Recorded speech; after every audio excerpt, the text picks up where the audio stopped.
Zach Merrett, this is getting ugly, this is messy, it's personal, it's everything that was going to happen the moment that Zach Merrett met with the Hawks. So Essendon needs to work out the best way out of this situation. Yeah.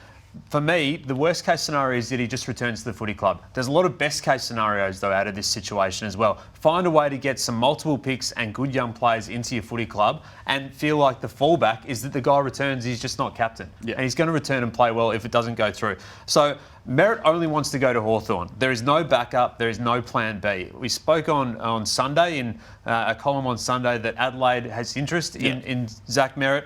St Kilda, Melbourne, other clubs looking at the midfield market, but Merrett only wants the Hawks, and the Hawks are all in on him as well. So this is what I would do if I'm Essendon. I'd be getting ultra aggressive now. Zach tested the market.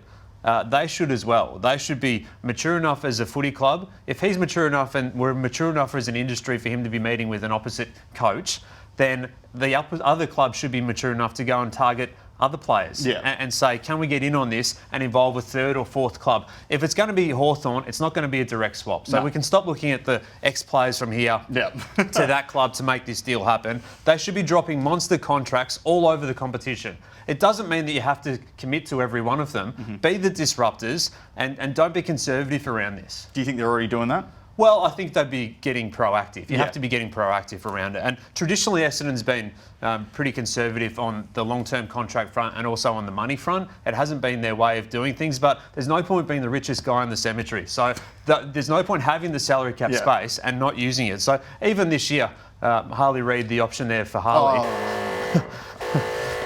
Where's the money pin? Yeah, sorry. There you go.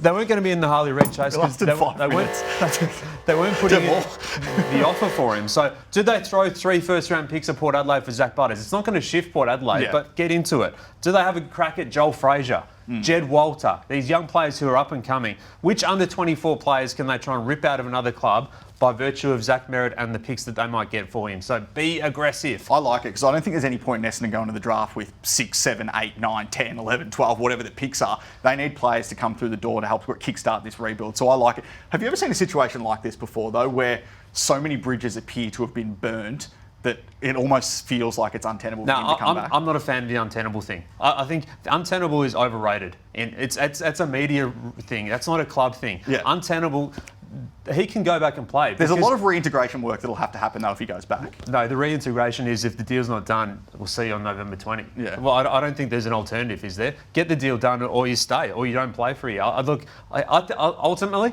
right here, right now, right here, right now, if I was tipping it, I'd see him at Hawthorn next year. Okay. Because it's over to them to get the deal done. But at this point, if I'm Essendon, I'm getting aggressive. I'm going to Hawthorn players. I'm going to players all around the competition and saying, here's an 8-year deal. Here's 1.3 on it. Here's one of the biggest deals in our footy club's history. Do you want to come be a part of the rebuild?